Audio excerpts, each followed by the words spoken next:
मस्जिद में बजे राष्ट्रगान का विरोध किया गया है। मुफ्ती ने किया मस्जिद में राष्ट्रगान को हराम बताया है। राज्य अल्पसंख्यक आयोग के अध्यक्ष ने मस्जिद में फहराया था तिरंगा।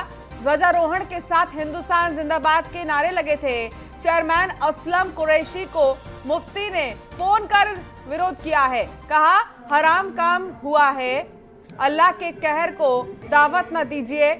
असलम कुरैशी ने मुफ्ती का ऑडियो वायरल कर दिया है। तो मस्जिद में झंडा फहराया गया, जिसको लेकर अब मुफ्ती ने विरोध जताया है।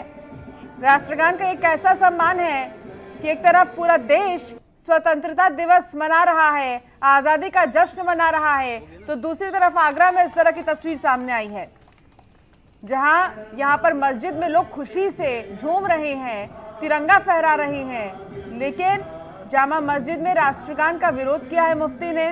मस्जिद में राष्ट्रगान को हराम बता दिया है।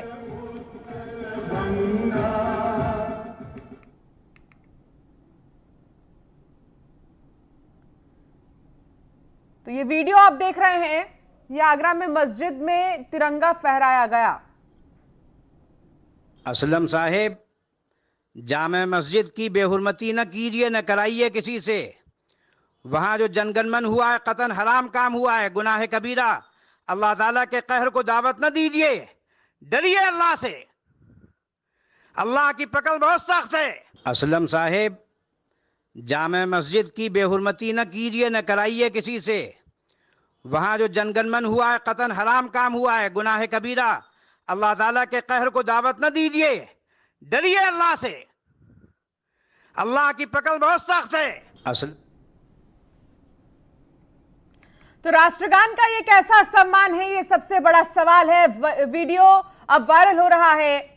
जामा मस्जिद में राष्ट्रगान का विरोध किया गया। एक तरफ जहां स्वतंत्रता दिवस का जश्न हर जगह नजर में था, हर कोई आजादी का जश्न मना रहा था। आगरा में भी इस तरीके से जश्न मनाया जा रहा था, लेकिन असलम कुरैशी को मुफ्ती ने कह दिया कि यह हराम का काम है और मस्जिद में राष्ट्रगान नहीं बजना चाहिए। सवाल यह उठता है कि आखिर दिक्कत क्या है इस चीज से, आखिर परेशानी क्या है। ये तो राष्ट्रगान है, अगर राष्ट्रगान मस्जिद में बजा दिया गया तो आखिर इसमें दिक्कत क्या है। तो ऑडियो जो है अब वायरल हो रहा है मुफ्ती का। अतीकुर रहमान मुस्लिम स्कॉलर हमारे साथ जुड़ गए हैं। अतीकुर रहमान, मुफ्ती ने जिस तरीके से असलम कुरैशी को यह कहा है कि मस्जिद में राष्ट्रगान बजाना हराम है, समझना चाहूंगी आपसे कि ये हराम कैसे है। जी देखिए, ये बेवकूफ लोग हैं, ये कोई ना कोई पॉलिटिकल या सोशल फायदा उठाने के लिए ऐसी हरकतें करते हैं क्योंकि इनको लाइमलाइट में आना होता है। और ये ऐसी चीप बातें बन गई हैं कि ये चीप पॉपुलैरिटी का एक तरह का इंस्ट्रूमेंट बन गया है, एक तरह का हथियार बन गया है। इसके अंदर कोई हराम हलाल का सवाल नहीं है। देशभक्ति कोई हराम हलाल के पैमाने पे नहीं तोली जाती है। देशभक्ति दिल में मोहब्बत होती है, दिमाग में अपने देश की, मुल्क की, तमाम लोगों को एक साथ चलने की जो भावना होती है वो होती है। और इसमें अगर राष्ट्रगान का कोई भी मसला आता है, किसी तरह से भी ये हराम नहीं करार दिया। आपकी मर्जी है, सुप्रीम कोर्ट का जो फैसला है आपकी मर्जी है, आप उसको बजाएं, उसको गाएं, उसके लिए खड़े रहें, उसको बैठ के उसकी तादीम करें। इसमें हराम हलाल का कोई मसला का हथियार बनाया गया है मौलाना। ऐसे लोग आते कहां से, सबसे बड़ा सवाल है। मैं आपसे जवाब लूंगी इस पर, लेकिन हमारे साथ चक्रपाणी महाराज जुड़ गए, हिंदू धर्मगुरु। चक्रपाणी महाराज जी, आगरा में मस्जिद में तिरंगा फहराया गया, पूरा देश जश्न मना रहा था आजादी को लेकर, लेकिन मुफ्ती ने अब असलम कुरैशी को यह कह दिया है कि मस्जिद में जो तिरंगा फहराया गया है ये हराम है और ऐसा नहीं करना चाहिए। कैसे देख रहे हैं आप इस बयान को? बहुत ही दुर्भाग्यपूर्ण है और हमें लगता है कि ये दो ही काम दो लोग कर सकते हैं, या तो जो देश से प्रेम नहीं करते हो, या पाकिस्तानी लोग हैं, या तो कोई आगरा का पागल खाना से निकला वो कोई पागल हो। तो ये आप ये देखिए कि इस तरह की जो राष्ट्रगान को कहता है कि गाने से हराम है और मातृभूमि को वंदे मातरम बोलना हराम है, इससे बड़ा दुर्भाग्यपूर्ण क्या हो सकता है। जिस मातृभूमि पे रह के आप खाते हो, नौकरी करते हो, परिवार पालते हो, और वहां पे मातृभूमि के लिए जो राष्ट्र गान बना हुआ है उसको नहीं गाओगे, विश्व में ऐसा कोई भी देश नहीं होगा जो कोई भी देश इस तरह की चीजों को बर्दाश्त करे। तो या तो इनको आगरा के पागल खाना में ऐसे मौलवी मुल्लों को डालना चाहिए, या तो इनको पाकिस्तान सीधे भेजना चाहिए। निश्चित रूप से बड़ा दुर्भाग्यपूर्ण है। सरकार से हम मांग करते हैं, योगी आदित्यनाथ जी मुख्यमंत्री हैं, और कि वो तुरंत इनके खिलाफ कार्रवाई करें, जहां भी हो इनके सख्त से सख्त। नहीं तो ये बहुत ही गलत बात है। इस तरह से इस्लाम का हमें लगता है कि ये जो इस्लाम को आगे करके जो उस प्रकार से हराम और वो करते हैं, ये बड़ा दुर्भाग्यपूर्ण है। कहीं ना कहीं जो कमजोर दिमाग के लोग हैं, जो अलगाववादी विचारधारा के, उनको ये बल देने का काम करते हैं। अतिकुर रहमान साहब, कहाँ से आते हैं ऐसे लोग? पहले खुद ही बोलते हैं और उसके बाद बोलते हैं हिंदू मुस्लिम हो रहा है, मुस्लिमों को दरकिनार किया जा रहा है, मुस्लिमों के साथ ये किया जा रहा है, वो किया जा रहा है। कहाँ से आते हैं ऐसे लोग और क्या करेंगे? आप मुस्लिम स्कॉलर होने के नाते क्या करेंगे? जी देखिए, पिछले 7 सालों में जो हिंदुत्व का कड़वा बीज बोया जा रहा है और बोया गया है पिछले 70 सालों में आरएसएस को द्वारा, उसी चीज का फायदा उठाते हुए ये मुल्ला मौलवी इसका नाजायज फायदा उठाना चाहते हैं। ये चाहते हैं अपने लोगों को बताना कि हम आरएसएस को जवाब देना चाहते हैं। इस सूरत में मैं इनसे इतना ही कहना चाहूंगा कि आरएसएस को जवाब देने के लिए हमारा संविधान बहुत मजबूत है। इस चीप पॉपुलैरिटी की हमको कोई जरूरत नहीं है। देशभक्ति हमारे दिल में है, देश का राष्ट्रीय गान हमारे लिए सर्वप्रिय है, और उसके साथ अगर इस तरह की कोई खिलवाड़ करेगा तो सोसाइटी उसका सबक इनको जरूर सिखाएगी। ठीक है, आप दोनों हमारे साथ बने रहिए। एक बार फिर मैं वो ऑडियो सुनाना चाहती हूँ कि आखिर क्या कुछ मुफ्ती ने असलम कुरैशी को कहा। साहेब, जामे मस्जिद की बेहुरमती न कीजिए, न कराइए किसी से। वहां जो जनगणमन हुआ है, कतन हराम काम हुआ है, गुनाह कबीरा। अल्लाह ताला के कहर को दावत न दीजिए, डरिए अल्लाह से। अल्लाह की पकड़ बहुत सख्त है। असलम साहेब, जामे मस्जिद की बेहुरमती न कीजिए, न कराइए किसी से। वहां जो ये ऑडियो मुफ्ती का है और उन्होंने ये कहा है कि ये हराम का काम है और ऐसा काम मत करिए, जनगणमन मस्जिद में न पढ़वाइए।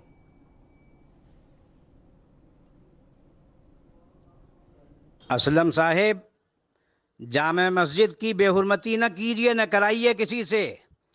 वहां जो जनगणमन हुआ है, कतन हराम काम हुआ है, गुनाह कबीरा। अल्लाह ताला के कहर को दावत न दीजिए, डरिए अल्लाह से।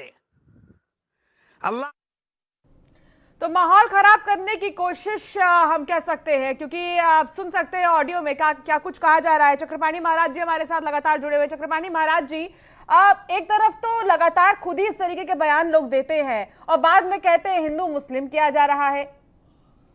देखिए, आतिकुर रहमान जी बैठे हुए हैं, मैं इनका बड़ा सम्मान करता हूं, बहुत ही विद्वान हैं और काफी हर विषय में नॉलेज रखते हैं। लेकिन आप ये समझो कि इस्लामिक विद्वान होने के बाद भी कहीं ना कहीं उनके बचाव में संघ को टारगेट करते हैं।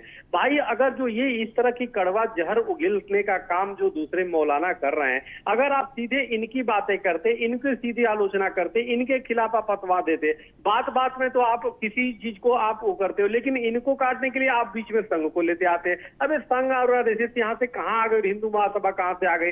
तो कहीं ना कहीं अतिकुर रहमान साहब जैसे विद्वान जो इस्लामिक स्कॉलर हैं, ये लोग भी कहीं ना कहीं अपने सॉफ्ट तरीके से बचाने का काम करते हैं। अगर ये लोग वास्तव में अगर आगे बढ़ के इनको विरोध करते, इनको कहते कि तुम जाहिल हो, तुम जैसे जाहिलों की वजह से इस्लाम बदनाम हो रहा है, तो शायद इससे रुकता।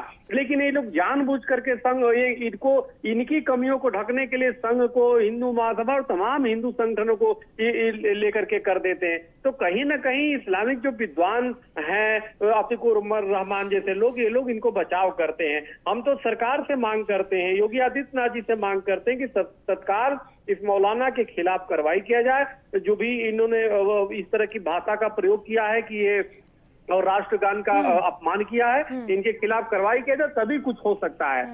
बिल्कुल। और जहां तक ये हमारा भी मानना है कि अगर एक तरह से एक रूल बन जाए, कोई भी आज के समय पे कोई भी मौलाना बन जा रहा है, कोई भी पंडित बन जा रहा है अचानक से, इन सारी चीजों के लिए एक बाकायदा रूल होना चाहिए कि ये इंसान बन सकता है। अतिकुर रहमान साहब, जिस तरीके से मुफ्ती ने ये बयान दिया है, उसके बाद तो भरोसा ही उठ जाएगा लोगों का। नहीं, देखिए, स्वामी चक्रपाणी जी मेरे लिए बड़े इज्जत के काबिल हैं और मैं हमेशा उनकी सराहना करता हूं उनकी बातों की। उन्होंने सही कहा और मैंने पहले ही कहा, शायद उन्होंने सुना नहीं होगा कि ये जाहिल लोग हैं, इस तरह के मौलाना, इस तरह के मुफ्ती, इस तरह के जो भी मुल्ला मौलवी हैं, ये जाहिल लोग हैं। और मैं नहीं समझता हूँ इनके अंदर और आरएसएस और योगी जैसे हिंदुत्ववादियों के अंदर कोई फर्क है। दोनों को जेल की सलाखों के पीछे जाना चाहिए। मुश्किल ये है कि सुप्रीम कोर्ट में जब हमारे राष्ट्रगान का मामला जब कभी गया है, इससे पहले सुप्रीम कोर्ट ने इनकार किया है और कोई दफा लागू नहीं होती है इनको सजा देने के लिए। हाँ, पार्लियामेंट है, हमारे स्टेट लेजिस्लेचर है, इसके लिए सजा मुकर्रर करें, हमको कोई एतराज नहीं है। लेकिन ये मुल्ला मौलवियों में और हिंदुत्ववादियों में कोई फर्क नहीं है। ये दोनों ही देश को तोड़ने की बात करते हैं। इनको जेल के सलाखों के स्वामी पीछे होना चक्रपाणी चाहिए। महाराज जी, अगर आप होते अतीकुर रहमान की जगह तो आप क्या करते? नहीं करते, सबसे पहले अतीकुर रहमान की जगह पे रहता तो सबसे पहले मैं शिकायत उसके खिलाफ करता, उसको जेल भिजवाता।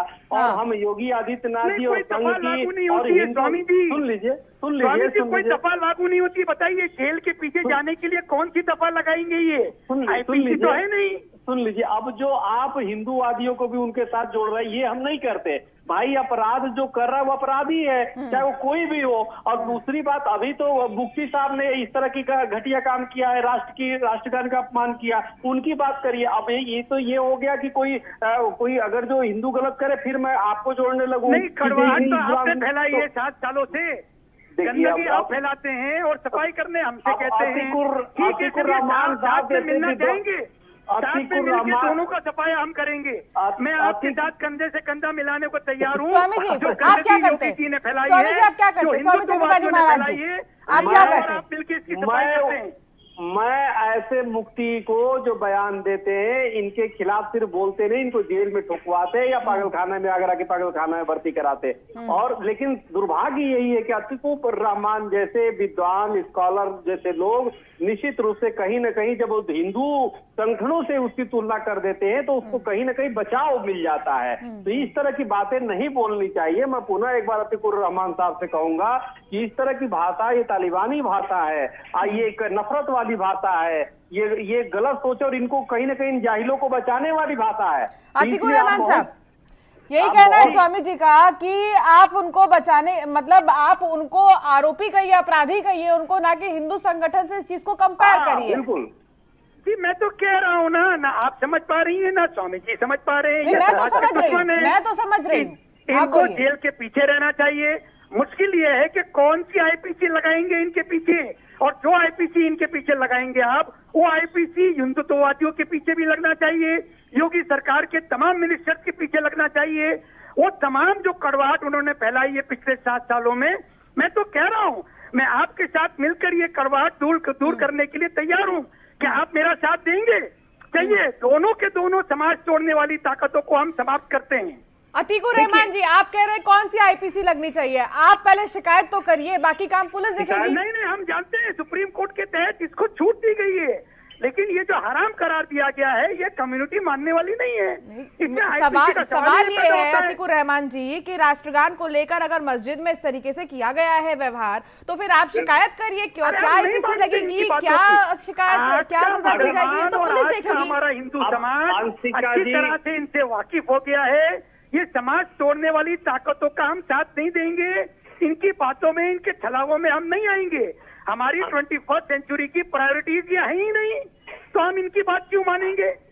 अंशिका जी, मैं आपको बता रहा हूँ, मैं अगर शिकायत करूँ, जो ठीक है हमारे संगठन के लोग करेंगे, देखिएगा शिकायत हमारी होने के बाद ही अतीकुर रहमान जी कहेंगे कि ये लोग तो खुद ही वो हैं जी, इन पे कार्रवाई किया जाए। तो सवाल इस बात का अतीकुर रहमान साहब को खुद आगे बढ़ने के क्वेश्चन है आपका। सुनिए ना, जानते हैं कि मेरी क्या प्रतिक्रिया होगी इसके खिलाफ? नहीं, अब हिंदू संगठनों के खिलाफ लेके बैठे हुए ना, इसमें बात नहीं करिए। मैं कह रहा हूँ ये समाज तोड़ने वाली ताकतों के साथ मैं आपके साथ मिलकर। वसीम रिजवी साहब भी हमारे साथ जुड़ गए हैं। वसीम रिजवी जी, आप कैसे देख रहे हैं आगरा के मामले को? मस्जिद में अगर राष्ट्रगान गा दिया गया, जश्न का माहौल है पूरे देश में, हर कोई एकता का प्रतीक दिखा रहा है, हर कोई एकता दिखा रहा है, और यहाँ पर मस्जिद में अगर राष्ट्रगान बजा, लोग खुश हुए, जश्न मना रहे थे, तो मुफ्ती साहब का कहना ये हराम है। आप कैसे देख रहे हैं इस चीज को? मुफ्ती साहब का हिंदुस्तान में रहना हराम है भाई। हाँ, हिंदुस्तान की जमीन पर बनी हुई मस्जिद पर अगर राष्ट्रगान गा दिया गया या झंडा फहरा दिया गया तो कहां से इस्लाम के खिलाफ हो गया? अभी मैंने इसीलिए बयान दिया है कि एनआरसी जल्दी लागू होना चाहिए ताकि इन लोगों की असलियत पता चले। ये जो मुल्ले हैं ये जाकिर नाइक की तरह या तो खुद भाग जाए या इनको चाहिए कि अगर इस तरह से फीलिंग रख के हिंदुस्तान में रहना है तो हिंदुस्तान छोड़कर चले जाए।